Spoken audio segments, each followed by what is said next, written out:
On my 70th birthday, my son-in-law grabbed the back of my neck and smashed my face into a massive chocolate cake, while my daughter and the guests howled with laughter. "Don't whine, old man, it's just a prank," he barked with a smug grin.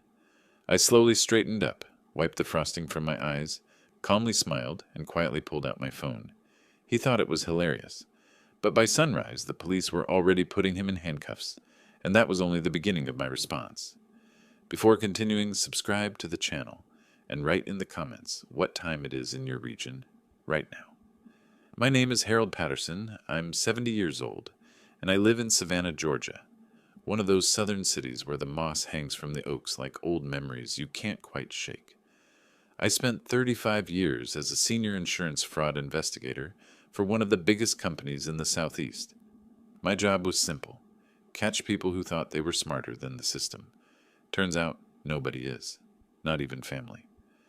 I bought my house on Abercorn Street 40 years ago, a 2-story Victorian with a wraparound porch and enough character to fill a novel. It was supposed to be the family home, the place where generations would gather, where grandchildren would run through the halls, where Sunday dinners would become tradition. Funny how life has a way of turning your dreams into punchlines. My daughter Melissa was the light of my world. I remember her as a little girl, maybe 7 or 8, sitting on my knee while I explained how clock mechanisms work. She'd watch with those big brown eyes, fascinated by every tiny gear. "Daddy," she'd say, "how do you know which piece goes where?" And I'd tell her, "Everything has its place, sweetheart. When you find it, the whole thing works perfectly."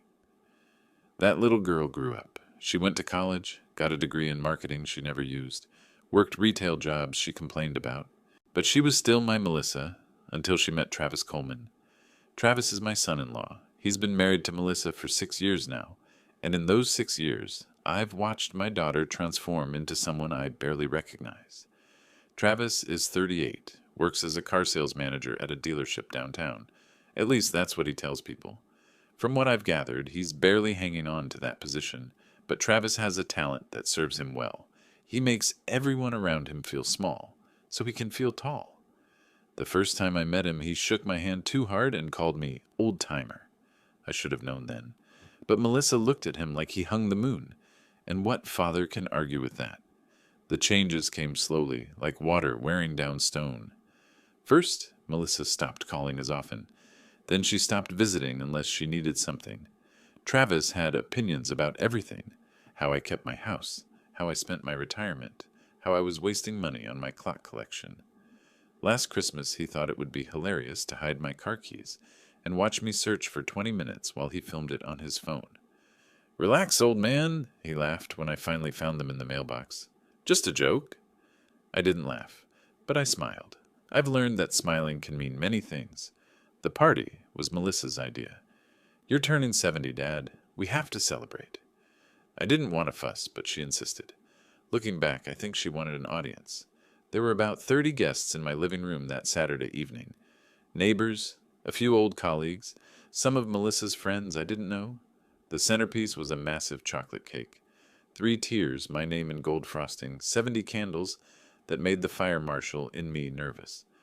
Ruth Harrington came too. She's my neighbor, 68, a retired nurse who lost her husband 3 years ago. We trade pleasantries over the fence, share the occasional cup of coffee. Good woman, observant, quiet, the kind of person who sees everything and says nothing until it matters. The party was going fine. People ate, drank, made small talk. Travis held court near the bar, telling stories that made him the hero of every situation. Melissa hovered nearby, laughing at his jokes like she was auditioning for the role of supportive wife. Then came the cake. Everyone gathered around. Melissa lit the candles. It took a while with 70 of them. People started singing. I leaned in to blow out the flames, thinking about what wish to make. Maybe for things to go back to how they were. Maybe for my daughter to remember who she used to be. I never got to make that wish. A hand grabbed the back of my neck. Strong, sudden, forceful. Before I could react, my face was shoved down into 3 tiers of chocolate cake. Frosting went up my nose, into my eyes. I heard laughter. Loud, raucous, the kind of laughter that knows it has an audience. "Don't be such a baby, old man," Travis's voice boomed over the crowd. It's just a prank. I stayed bent over the ruined cake for a moment. Chocolate dripped from my face onto the white tablecloth. I could hear people clapping, some cheering. My own daughter's laugh, high and nervous, somewhere to my left. Slowly, I straightened up. I wiped frosting from my eyes with the back of my hand. My vision cleared. Travis stood there grinning, arms crossed, king of the room. Melissa had her phone out. She'd recorded it. Of course she had. Several guests were still chuckling, uncomfortable now, sensing something had shifted. And Ruth. Ruth Harrington stood near the doorway, and she wasn't laughing. Her face had gone pale, her mouth a thin line. She looked at me with something like horror or recognition. I calmly reached into my pocket and pulled out a napkin. I wiped more chocolate from my face, methodical, unhurried. Then I smiled. Not a warm smile.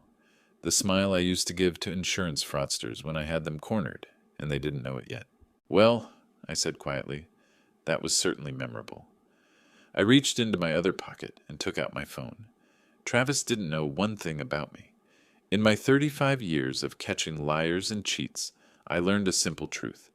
The best revenge is the kind your enemy prepares for themselves. And Travis Coleman had just signed his own sentence. I excused myself calmly, told the guests I needed to clean up. Perfectly reasonable. A 70-year-old man with cake on his face. Who would question it? The bathroom mirror showed me exactly what Travis had created. Chocolate in my eyebrows, frosting matted in my hair, my best white shirt ruined. I turned on the faucet and began washing my face, slow and methodical. But my phone was already recording. I'd pressed the button the moment I'd pulled it from my pocket. See, in my line of work, documentation is everything. You learn to gather evidence before you even know you'll need it. Instinct.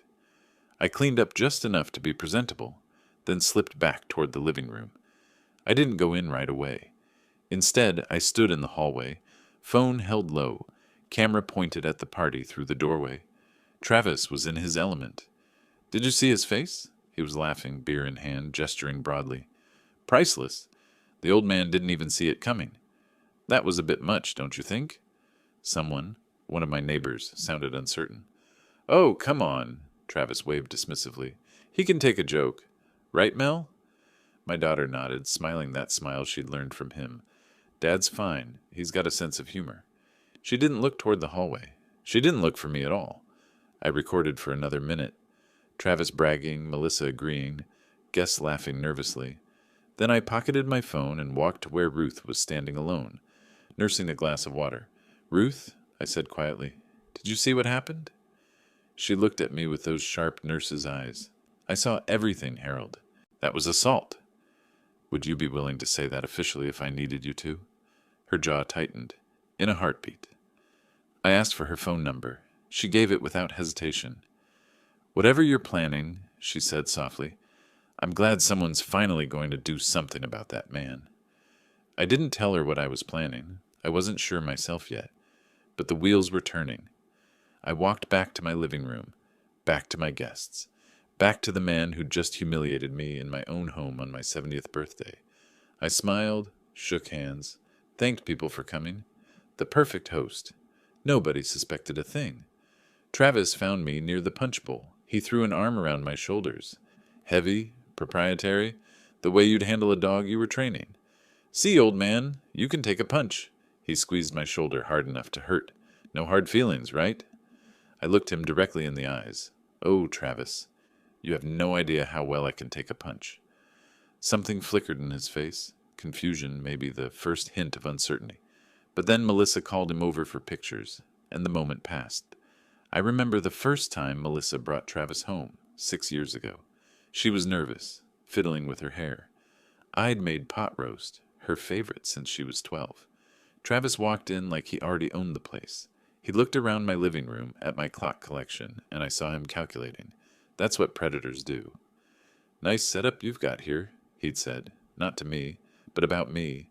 Like I wasn't in the room. I should have said something then. But what do you tell a daughter who looks at you with pleading eyes? So I smiled. I shook his hand. I served pot roast to a man I knew was going to take something precious from me. The party wound down around 10.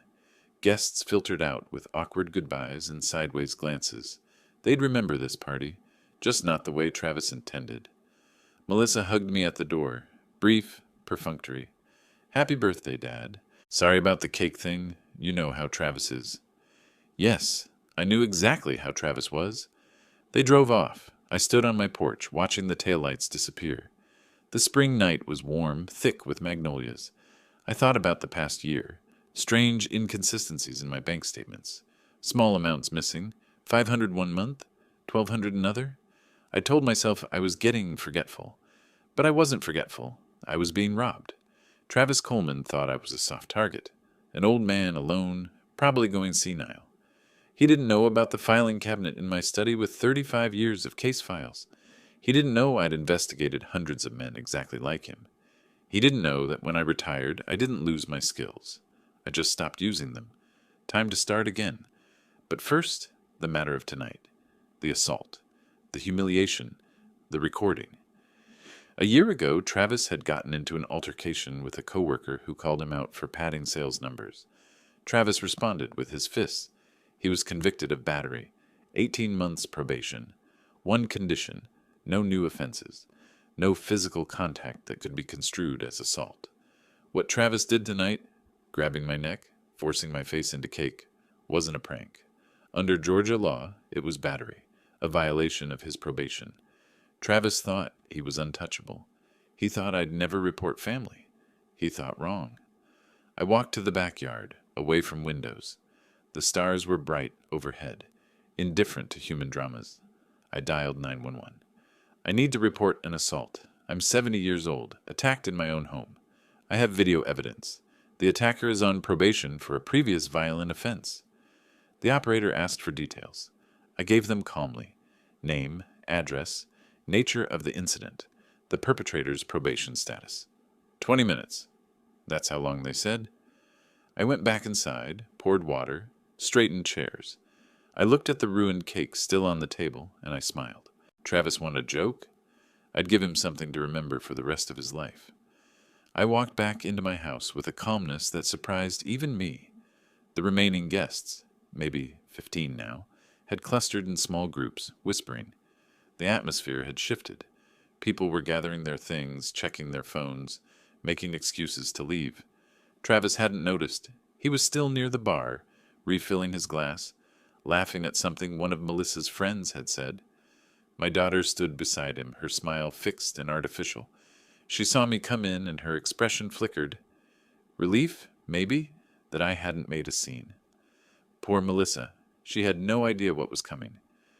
I moved through the room like a ghost, picking up empty plates, straightening cushions. The perfect host, tidying after his own birthday party, a party where his face had been shoved into a cake by his son-in-law. How domestic, how civilized. "Dad?" Melissa approached me, her voice pitched low. "Don't be upset, okay? It was just Travis being Travis. You know how he gets when he's had a few drinks." I looked at my daughter, really looked at her for the first time in years. When did her eyes get so calculating? When did her smile start looking like a mask? "Of course, sweetheart," I said. "Just a joke?" "Exactly." She seemed relieved. "No harm done, right?"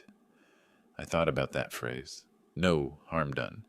As if humiliation in front of 30 people was harmless.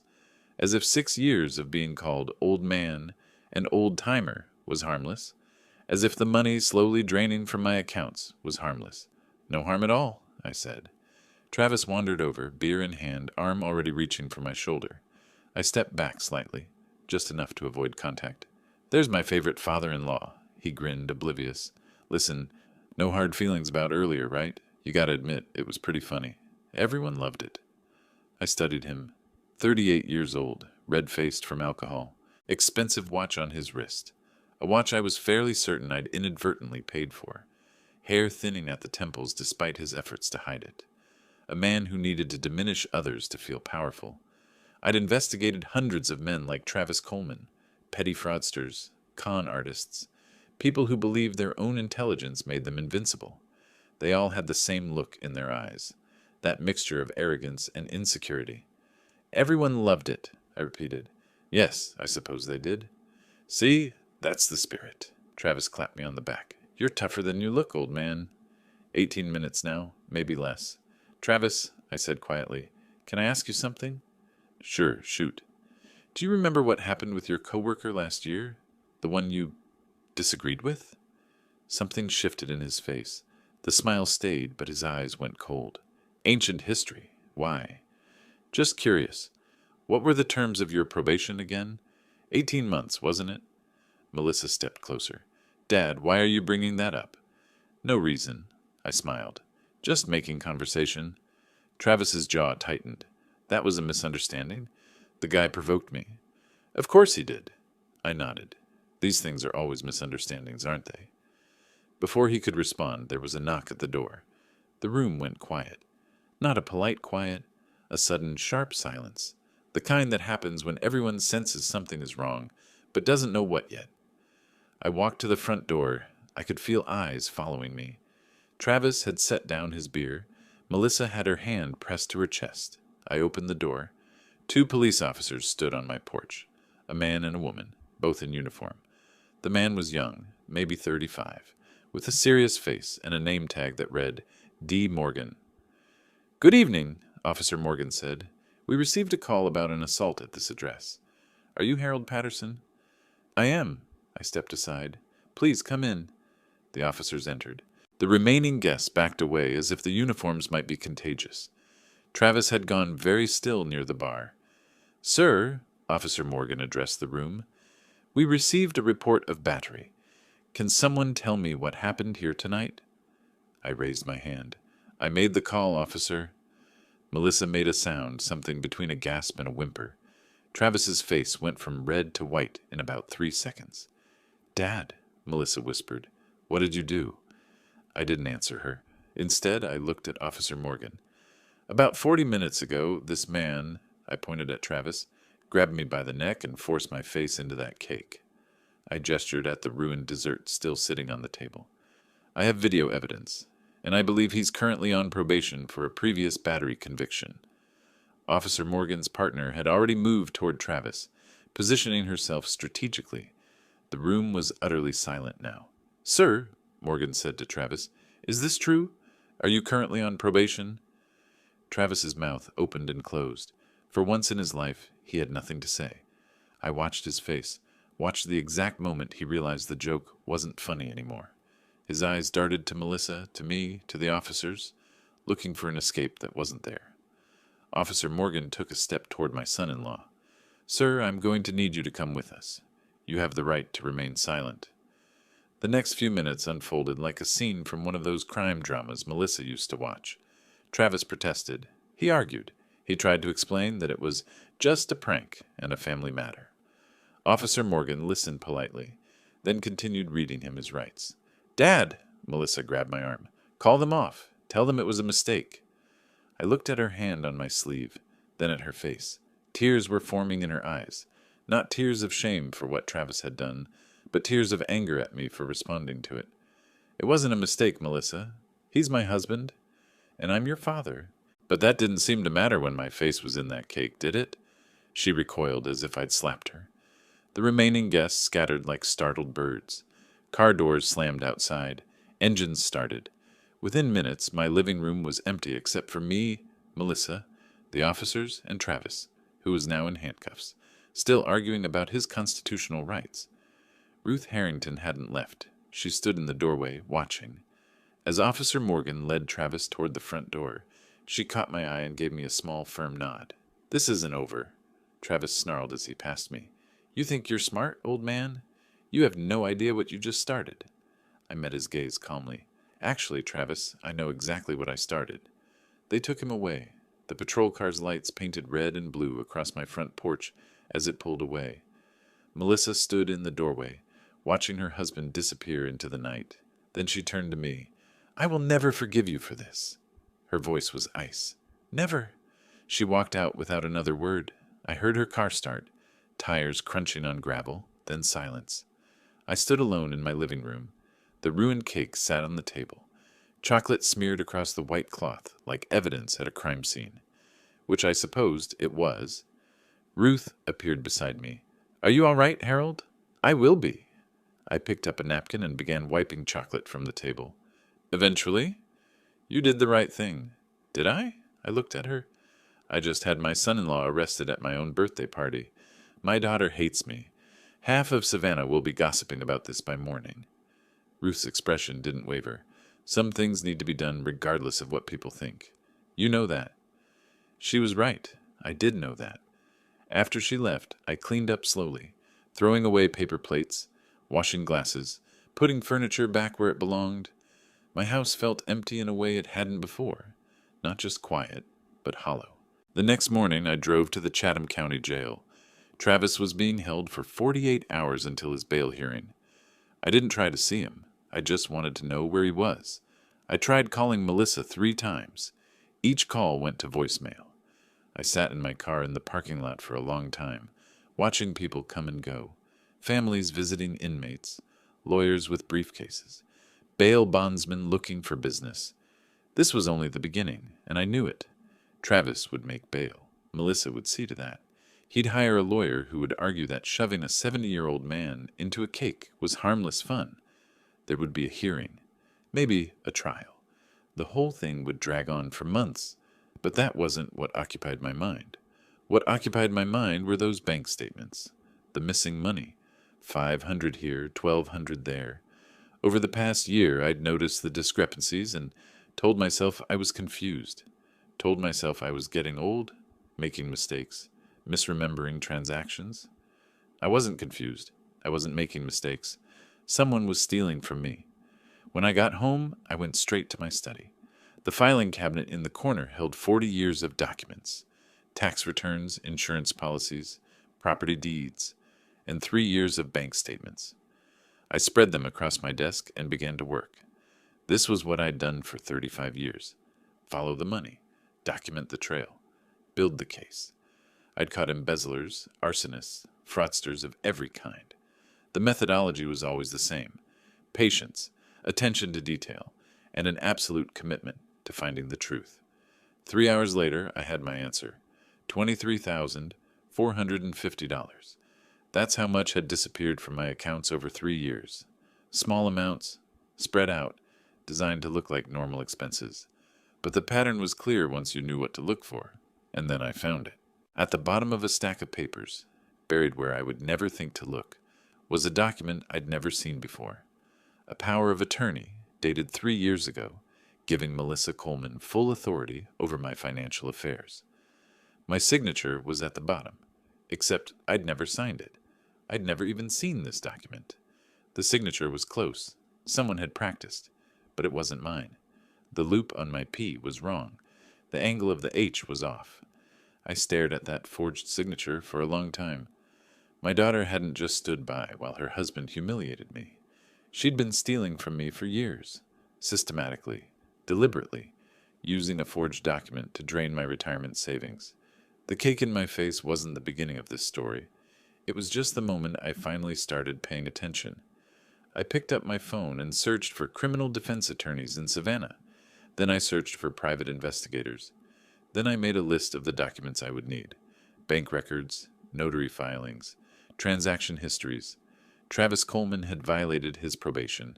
That was a problem he'd created for himself. But the forgery, the theft, that was something else entirely. And I was just getting started. 3 days passed. 3 days of silence from Melissa. 3 days of organizing documents, making phone calls, and waiting. Then Travis showed up at my door. I saw his truck pull into my driveway from the kitchen window. A black pickup, oversized. The kind of vehicle men buy when they need the world to know they're important. Melissa was in the passenger seat, her face hidden behind sunglasses despite the overcast sky. I opened the door before they knocked. Travis had posted bail, $5,000 according to the court records I'd checked that morning. Melissa had paid it from their joint savings, money they didn't have, spent to free a man who'd assaulted her father at his own birthday party. "We're here for Melissa's things," Travis said without preamble. No hello, no attempt at civility. What things would those be? Some clothes she left here, personal items. He stepped toward the door. "You gonna let us in or what?" I didn't move. "The clothes are in a box on the porch. I packed them yesterday." Travis's jaw tightened. He wasn't used to being denied entry, wasn't used to me standing in his way. Melissa got out of the truck and walked toward us. She looked tired, dark circles under her eyes, her hair pulled back in a careless ponytail. For a moment, I saw my daughter again, the girl who used to sit on my knee and watch me fix clocks. Then she opened her mouth. "Dad, this has gone far enough." Her voice was flat, rehearsed. "Travis's lawyer says this whole thing is ridiculous. It was a joke, a harmless joke. The judge will see that." "Perhaps," I said. "So you'll drop the charges?" "No." Travis stepped forward, close enough that I could smell the coffee on his breath. "Listen, old man. My lawyer says I'm looking at a fine, maybe community service. That's it. You think you won something here? You didn't win anything." I looked at him. Really looked. The confidence in his eyes was forced. The set of his shoulders was too rigid. He was scared. He just didn't know how scared he should be yet. "You know what I find interesting, Travis?" I said quietly. "In all my years investigating fraud, I noticed something about people who get caught. They always think the first charge is the only charge. They never consider that someone might keep digging." Something flickered across his face. Uncertainty. Maybe fear. What's that supposed to mean? "Nothing," I smiled. "Just making conversation." Melissa grabbed Travis's arm. "Let's just get my stuff and go." I pointed to the cardboard box on the porch. "It's all there. I even included the photo album from your graduation. I thought you might want it." Melissa's expression faltered. The photo album had been a gift. I'd spent weeks putting it together.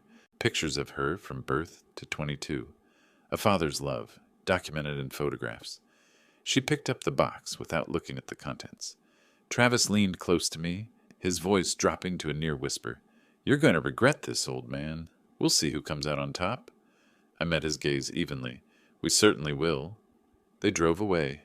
I watched until the truck disappeared around the corner, then went back inside. The confrontation had confirmed what I suspected.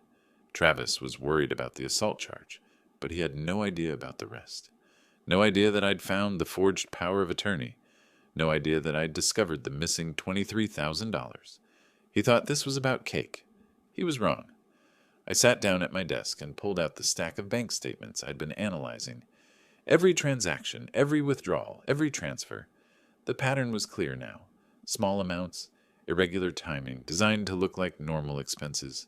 Professional, methodical, the work of someone who'd done this before. I thought about Travis's gambling debts, the whispers I'd heard over the years, the business trips that coincided with casino promotions in Atlantic City.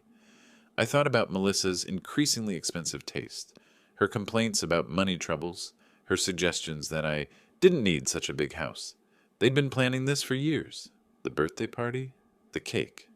That was just Travis getting cocky, enjoying his power over the man he was robbing. I picked up the phone and called a number I'd found through the Georgia Association of Licensed Private Investigators. A man named Reginald Tompkins answered on the third ring. "Mr. Patterson," he said after I'd explained my situation, "I can definitely help, but I need to be clear. This kind of financial investigation takes time and money. My retainer is $3,500. "When can you start?" There was a pause. "Most people want to negotiate the fee first." "I'm not most people, Mr. Tompkins. I want to know where my money went and who helped it get there. If you can do that, the fee is irrelevant." We met the following afternoon. Tompkins was younger than I expected, mid-40s, built like a former athlete, with the careful eyes of someone who'd spent years as a cop before going private. I gave him everything I had, the forged power of attorney, 3 years of bank statements, and a list of questions. "The notary who certified this document," I said, pointing to the signature on the power of attorney. "I need to know everything about them." Tompkins nodded, already taking notes. "And the money trail? Follow it wherever it leads, even if it leads somewhere I won't like." He looked up at me. "You're prepared for what we might find?" "My daughter has been stealing from me for 3 years, Mr. Tompkins. I'm prepared for anything." The court hearing for Travis's assault charge came 3 weeks later. I sat in the front row of the Chatham County courtroom, watching my son-in-law fidget in his seat at the defendant's table. He'd hired a lawyer, some young hotshot in an expensive suit, who kept patting Travis on the shoulder like they were old friends. Melissa sat behind them, her face carefully composed. She hadn't looked at me once since entering the courtroom. Judge Elizabeth Vaughn presided. I'd done my research. She was known for taking probation violations seriously. That was good. That was exactly what I needed. The prosecutor was a woman in her 30s, sharp-eyed and efficient. She presented the facts simply. Travis Coleman, already on probation for battery, had committed another act of battery against his 70-year-old father-in-law at a family gathering. Then she played my video. The courtroom was silent as the footage rolled. You could see everything. Travis's hand grabbing my neck, my face being shoved into the cake, the laughter, Travis's grin as he called me old man. I watched Travis watch himself. His face went pale. His lawyer stopped smiling. Your Honor, the defense attorney said when the video ended, this was a family joke, a birthday prank that got slightly out of hand. My client deeply regrets any distress caused to his father-in-law. Judge Vaughn raised an eyebrow. A joke, counsel? Yes, Your Honor. A harmless. I've just watched a 70-year-old man have his face forcibly shoved into a cake by a man 30 years his junior. Judge Vaughn's voice was ice. I saw the victim's expression. He wasn't laughing. His dignity was assaulted in front of 30 witnesses. She turned to Travis. Mr. Coleman, you're already on probation for battery. One of the conditions of that probation was to avoid any physical altercations. Is that correct? Travis stood, his lawyer's hand on his arm. Yes, Your Honor, but... There are no buts in probation conditions, Mr. Coleman. She shuffled papers on her bench. This court takes a dim view of defendants who can't seem to keep their hands to themselves. The sentencing took less than 10 minutes, 6 months suspended sentence, extension of probation by 2 years, 200 hours of community service, mandatory anger management classes. Travis's face went through several colors, red, white, then a mottled purple I found particularly satisfying. His lawyer whispered something urgent in his ear. Melissa had finally looked up, her expression one of disbelief. As they led Travis out to complete his paperwork, he turned and stared at me, pure hatred in his eyes. I gave him a small wave, couldn't help myself. The satisfaction lasted until that evening when my phone rang. Mr. Patterson, it's Reggie Tompkins. Mr. Tompkins, what did you find? There was a pause. In my experience, pauses before bad news are never good. I found where your money went, he said, but I also found something else, something worse. I sat down slowly. Tell me. The power of attorney your daughter used. It was notarized by a man named Bernard Whitfield. Whitfield lost his notary license 18 months ago. Fraud charges. He was selling fake notarizations to people who needed documents certified without questions. So the power of attorney is invalid. More than invalid, Mr. Patterson. It's forged. And in Georgia, forging a legal document is a felony.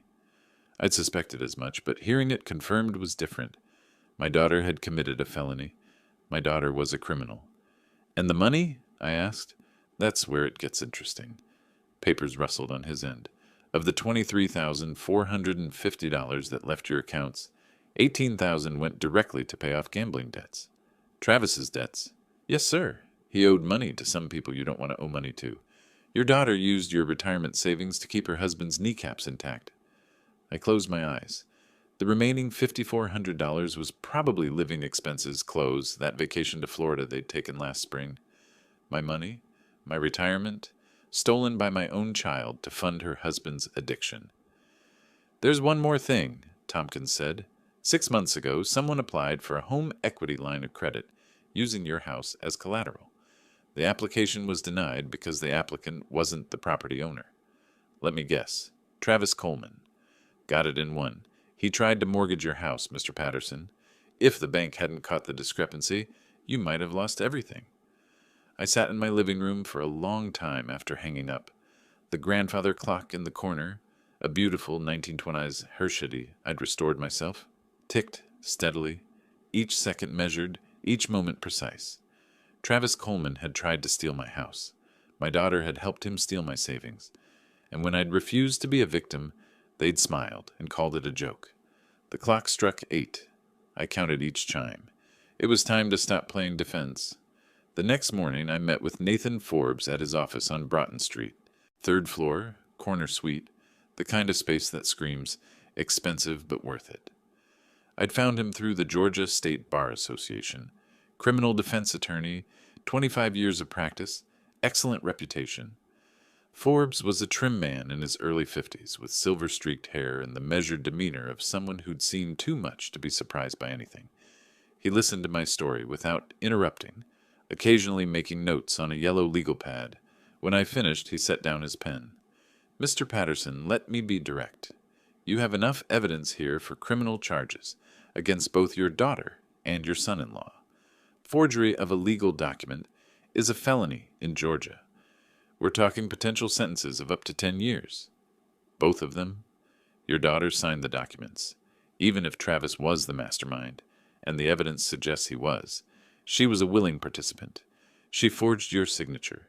She authorized the transfers." He paused. "I know this is difficult. She's your daughter." I looked out his window at the Savannah skyline, the steeples of old churches, the tops of oak trees, the timeless architecture of a city that had seen centuries of family drama. "What are my options? You can file a police report and let the district attorney decide whether to prosecute. Given the amounts involved and the clear documentation, I'd say there's a strong chance they'll pursue charges." Forbes leaned forward. "Or you can do nothing. Let it go. Chalk it up to family dysfunction and move on." "If I do nothing?" "Then they continue. People like this don't stop, Mr. Patterson. They test boundaries. When boundaries don't hold, they push further. Today it's $23,000. Next year it might be your house. The year after that," he spread his hands. I thought about the home equity application Tompkins had found. Travis, trying to mortgage my home without my knowledge. If the bank hadn't been careful, I'd have lost everything. My house, my retirement, my security, all of it, stolen by the man my daughter had married. "I need to think," I said. Forbes nodded. "Take your time, but not too much time. Evidence can disappear. Stories can change. The longer you wait, the harder it gets." I drove home slowly, taking the scenic route along the river. The Spanish moss hung from the oaks like gray curtains, and the afternoon light turned everything golden. My daughter had stolen from me. My daughter had helped her husband forge my signature. My daughter had chosen him over me, over integrity, over everything I'd tried to teach her. When did I lose her? Was it gradual, or was there a moment I missed? I pulled into my driveway and saw someone sitting on my porch. Melissa. She was alone. No Travis. No car in the driveway. She must have taken a taxi or walked from somewhere. She stood up as I approached, her face set in an expression I didn't recognize. Not shame, not apology. Something harder. "Dad, we need to talk." I unlocked the front door and gestured her inside. She walked past me without a word, settling into the living room chair that had always been hers, the one by the window, where she used to read as a teenager. "I know about the investigation," she said. "I know you hired a private detective. I know you've been going through bank statements." I sat down across from her. "Do you?" "Travis has connections. People talk." She crossed her arms. "This has to stop, Dad. Whatever you think you know, it's not what you think." "Really?" "Because what I think I know is that someone forged my signature on a power of attorney and used it to steal $23,000 from my retirement accounts, and that someone tried to take out a loan against my house." Melissa's face flickered. Surprise, quickly controlled. She hadn't known about the house. Travis hadn't told her that part. "There were reasons," she said. "We were struggling. Travis had some debts. Gambling debts. $18,000 worth." Another flicker. "He was going to pay it back." "With what, Melissa? More of my money?" She stood up abruptly. "This is exactly why I came. You're not thinking clearly, Dad. You're 70 years old. You're confused. You're making accusations based on what? Bank statements you don't understand. I spent 35 years reading bank statements, Melissa. I understand them perfectly. Then you should understand that families help each other." Her voice rose. "We needed help.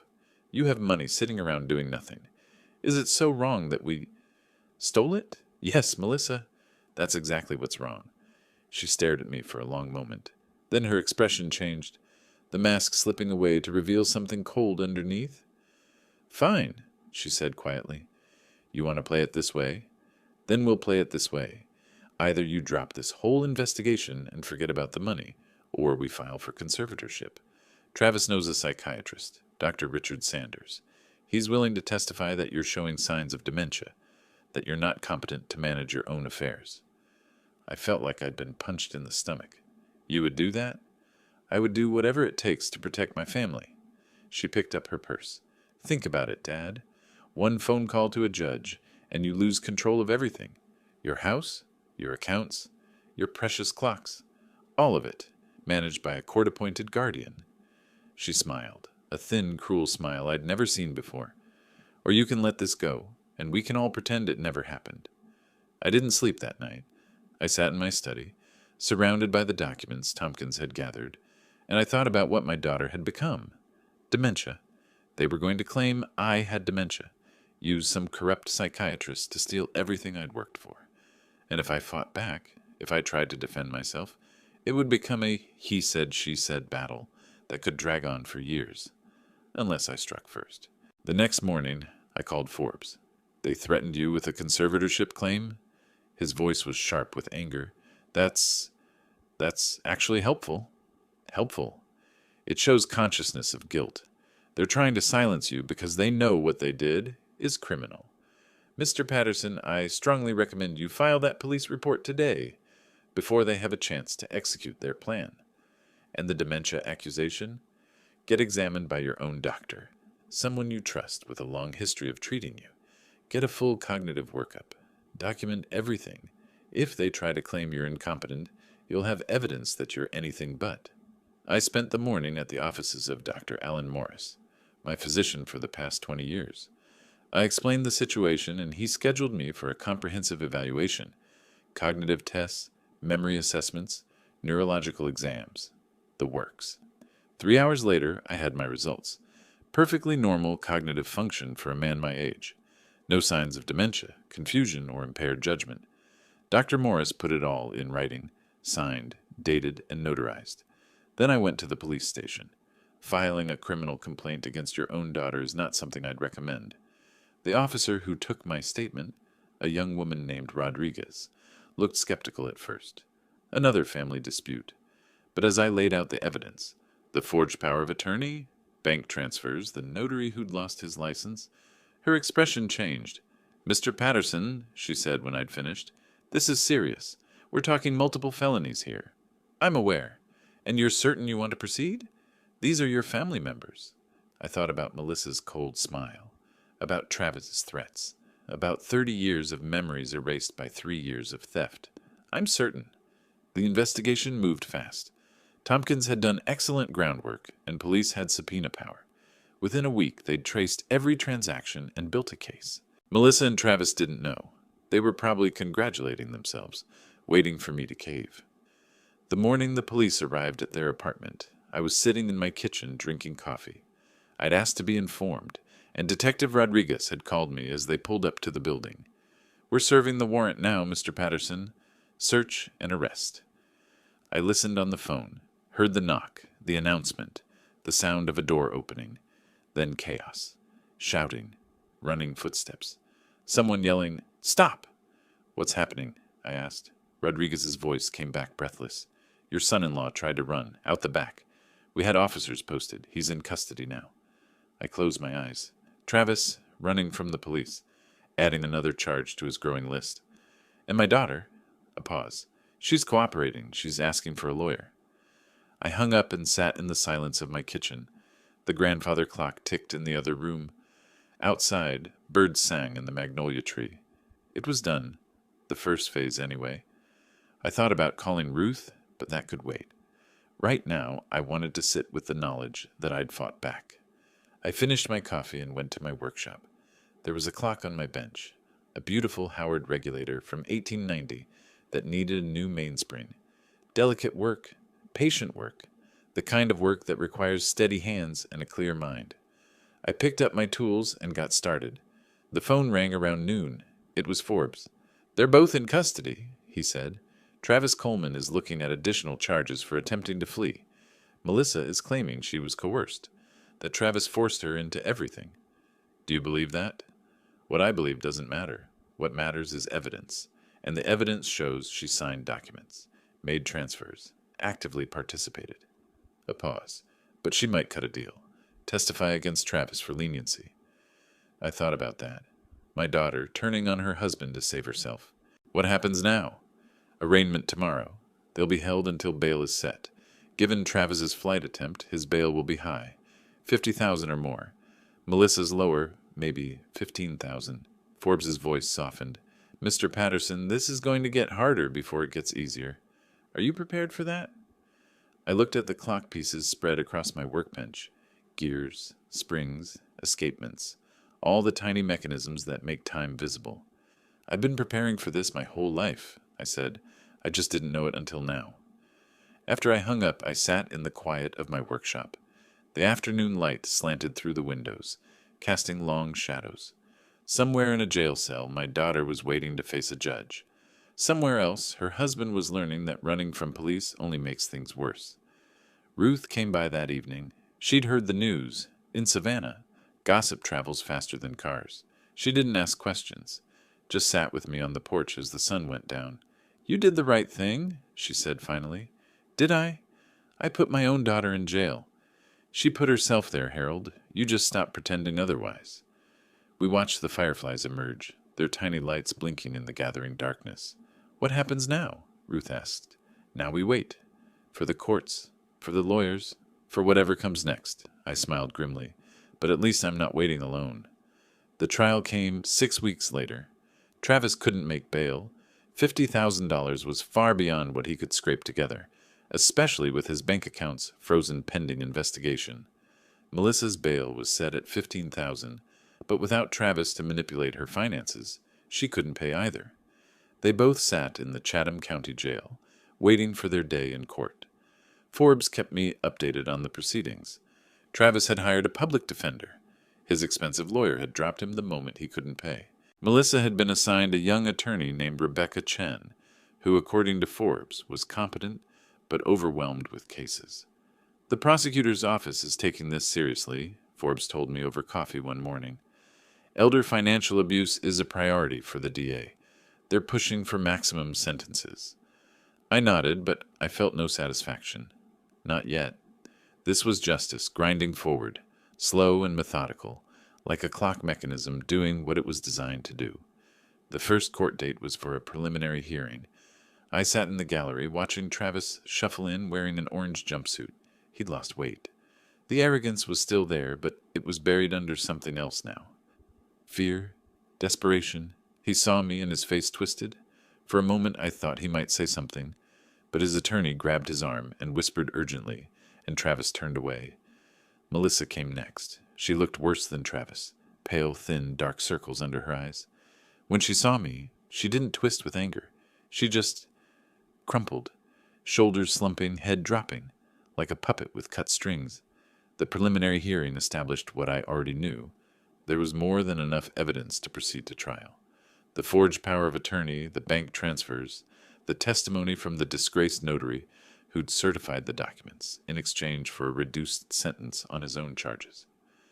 Travis's attorney tried to argue that the forgery was a misunderstanding, that Melissa had implied she had her father's permission. The judge wasn't impressed. Counsel, your client forged a signature on a legal document and used it to steal over $20,000 from an elderly victim. There's no misunderstanding here. As they led Travis out, he turned and looked at me one last time. The hatred in his eyes was pure, undiluted. He mouthed something.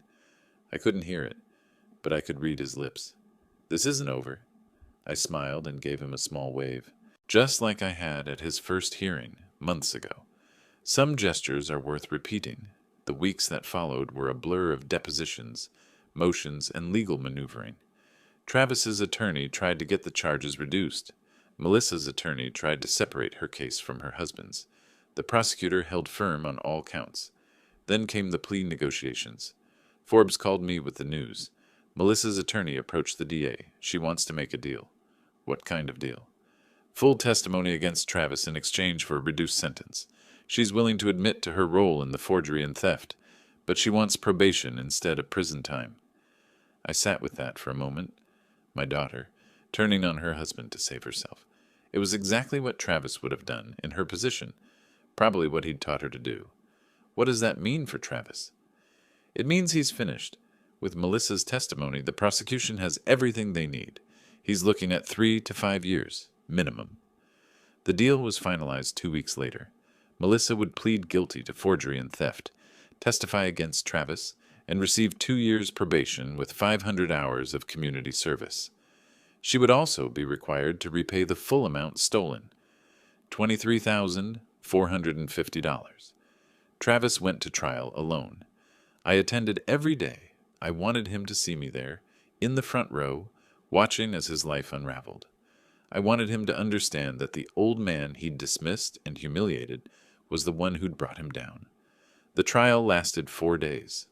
The prosecution presented their case methodically. The forged documents, the bank records, the testimony from the notary, from Melissa, from the bank officials who'd flagged Travis's attempt to mortgage my house. Travis took the stand in his own defense. His attorney had advised against it, but Travis insisted. He needed to tell his story, he said. He needed to make the jury understand. It was a disaster. Under cross-examination, Travis's temper got the better of him. He argued with the prosecutor, contradicted his own earlier statements, and at one point nearly shouted at the judge. The jurors watched with expressions ranging from disgust to disbelief. When the prosecutor asked about the cake incident, the assault that had started everything, Travis actually laughed. "That was a joke," he said. The old man couldn't take a joke. That's what all of this is about. He was embarrassed, so he decided to destroy my life. The prosecutor let the silence stretch before responding. "Mr. Coleman, you shoved a 70-year-old man's face into a cake hard enough to get chocolate up his nose. You did this in front of 30 witnesses. You were already on probation for battery, and your response is that he couldn't take a joke?" Travis had no answer. The jury deliberated for less than 3 hours. Guilty on all counts. Part 10. Sentencing came 2 weeks after the verdict. I sat in my usual spot in the front row of the courtroom. Ruth had offered to come with me, but I'd declined. This was something I needed to see alone. Travis was brought in wearing his orange jumpsuit, hands cuffed in front of him. He didn't look at me this time. His eyes were fixed on the floor, his shoulders hunched. The arrogance that had defined him was gone, replaced by something hollow. Melissa sat in the gallery, a few rows behind me. She'd completed the first month of her community service, picking up trash along the highway, according to Forbes. She looked different, too, smaller somehow, less certain. Judge Harrison, a stern woman in her 60s who had presided over the trial, called the court to order. "Mr. Coleman," she said, "you have been found guilty of forgery, theft, and fraud. These are serious crimes, made more serious by the fact that your victim was a family member, an elderly man who trusted you." She paused, looking at Travis over her reading glasses. "Do you have anything to say before I pronounce sentence?" Travis's attorney whispered something to him. Travis shook his head. "No, Your Honor." "Very well." Judge Harrison shuffled papers. "For forgery, I sentence you to 3 years in the Georgia State Penitentiary. For theft, 2 years, consecutive. For fraud, 18 months, also consecutive. Additionally, for the probation violation from your assault conviction, 6 months, served after completion of other terms." I did the math in my head. 3 years plus 2 years plus 18 months plus 6 months. 7 years total, though with good behavior he might serve half that. Travis's face went white. His attorney put a hand on his shoulder, but Travis shook it off. "This is insane," he said, his voice rising. "This is all because of him." He pointed at me. "That old man ruined my life over a stupid joke and some money he didn't even need." "Mr. Coleman," Judge Harrison's voice cut through his outburst, "you forged documents. You stole from your father-in-law. You tried to mortgage his home without his knowledge. You ruined your own life. The only person responsible is you." They led Travis away. As he passed my row, he finally looked at me. His eyes were red, his face contorted with rage and despair. I met his gaze calmly. "Goodbye, Travis." He said nothing. There was nothing left to say. After the guards took him out, I remained in my seat as the courtroom slowly emptied. Then Melissa appeared at the end of my row. "Dad, can we talk?" I looked at my daughter, really looked at her. She was 42 years old. She'd been married to a con man for 6 years. She'd let him turn her into a thief. But somewhere underneath, was the little girl who used to watch me fix clocks. "Sit down," I said. She sat. For a long moment, neither of us spoke. "Dad, I'm so sorry." Real tears came, not the crocodile ones from before. "I don't know how it happened. Travis said you wouldn't notice, that it wasn't really stealing because we were family. I knew it was wrong, but I kept telling myself it would be okay." I let her finish. Then I spoke. "Melissa, I loved you from the moment you were born. I held you in my arms and promised to protect you. But protecting doesn't mean allowing myself to be robbed. Loving doesn't mean being a victim. Do you hate me?" I considered the question. Hate required energy, commitment, ongoing investment in negative emotion. "No," I said. "Hatred takes too much effort for people who aren't worth it. I'm not angry anymore. I'm just disappointed. Deeply disappointed." She nodded, accepting that. "Will I ever be able to come home again?" "When you've repaid what you stole and when you've shown me that you've changed, really changed, then we can talk, but not before." She left without another word. I watched her go, this stranger who used to be my daughter. 3 months passed. Travis was in prison. Melissa was working off her community service hours. She'd begun repaying the stolen money, $500 a month, transferred like clockwork. I spent my days in my workshop, surrounded by the antique timepieces I'd collected over the years. There was one project that had been waiting for me, a beautiful Howard regulator from 1890, its mechanism worn and silent for decades. I worked on it slowly, carefully, cleaning each gear, replacing worn springs, adjusting the escapement until it moved with perfect precision. Ruth came by for tea one afternoon, as she did most weeks now. We sat on the porch watching the Spanish moss sway in the breeze. "Do you regret any of it?" she asked. I thought about the question, about the birthday party that had started everything, about the cake, the arrest, the investigation, the trial, about watching my son-in-law led away in handcuffs and my daughter weeping in a courtroom. "You know what these clocks have taught me, Ruth." I picked up a small gear I'd been polishing. "Every piece has its place. Every mechanism has its function. When something goes wrong, you don't ignore it. You fix it. Otherwise, the whole thing stops working." I set the gear back in its housing and stepped back to examine my work. The Howard regulator stood against the wall, its brass pendulum gleaming, its face restored to its original beauty. "I didn't enjoy any of this," I said, "but I don't regret it either. I just put the pieces back where they belonged." I reached up and gave the pendulum a gentle push. The clock began to tick, steady, measured, precise, and then right on cue it began to chime. 1, 2, 3, all the way to 6 o'clock. I smiled. Justice, like time, is inevitable. If you like this story, please like this video, subscribe to the channel, and share your impressions of this story in the comments. To listen to the next story, click on the box on the left. Thank you for watching,